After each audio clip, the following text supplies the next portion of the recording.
we came out of the garage, Yeah. And we're working the family business in the garage during COVID. And, I remember a great story. Like, we're going to debut our brand at the Olympia Expo in Vegas, 2020. Can't wait, right? Right. Then we get the phone call. It's going to Florida.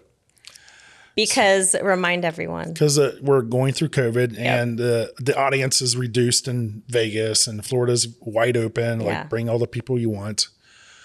So we're like, fuck, like, what do we do? Yeah. So we have these bags. We're going to debut the brand. So it was like, okay, me and Emma, let's just go to the Olympia. Let's just take a couple boxes of bags with us. Let's pass them out.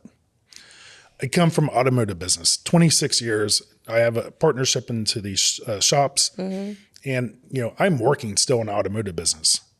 I worked a whole year on my day job while you were I'm doing this side hustle in the beginning that's turned into a mega brand today.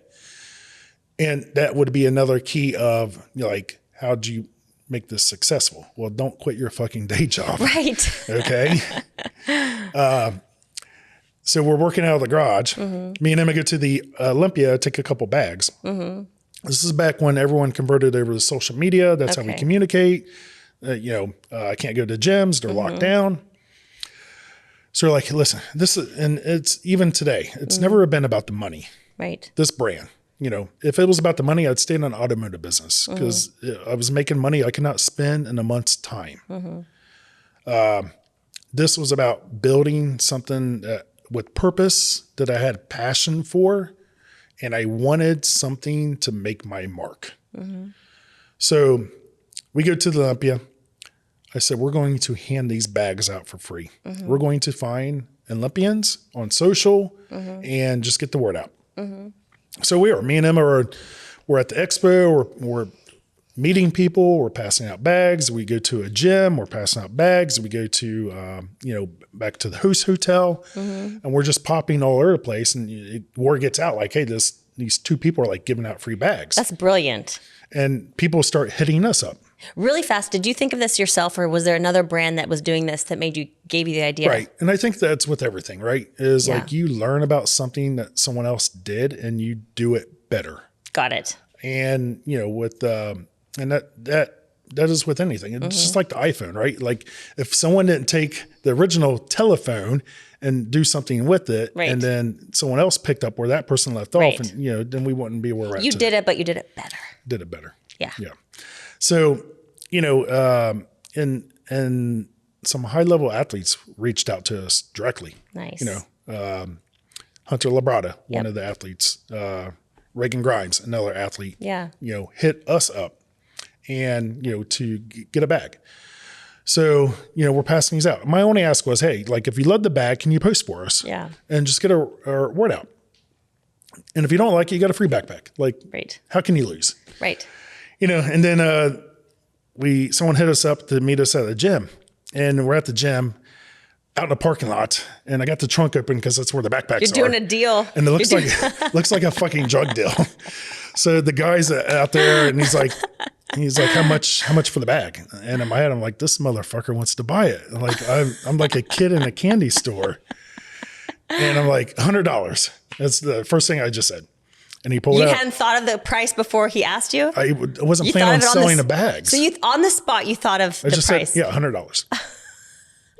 So he gives me $100. I give him the bag, and you're just like, yes. It's like, hey, this is like, we got momentum. Yeah. Yeah. We got someone that bought a bag.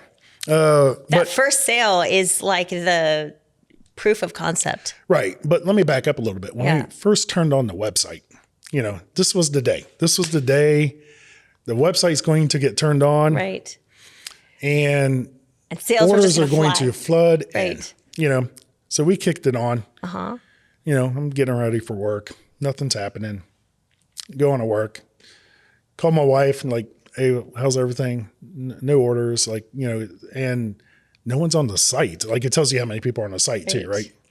So I'm just revisiting where I came from, which like I have the thought process. You open up a website, the orders just come in, right? No, we didn't get our first order for like 5 weeks. Oh my gosh. And it was for a patch, and it was the lone wolf patch. A patch. The lone wolf patch. Oh my gosh. That's crazy enough. Is crazy. I remember someone in Covina, California, bought it. Oh my goodness. Okay, so in contrast, how many people visit your website now a day? We could be 15,000 to 22,000 in a day. That's quite a difference. Right. So over the course of 4 years, you went from 5 weeks before getting a sale, Right. no visitors, and now you are at 15,000 to 20,000 visitors a day. Easy. Yeah. That's crazy. And, so there were a lot of like down moments. Yeah. And a lot of uplifting moments. Yeah. To really it's a very emotional roller coaster. That is an emotional roller coaster. This is by far the hardest thing I've ever done. Wow. Yeah. This is harder than cancer treatment. This is harder than running, $20 million business and automotive business. This is not cut for everyone.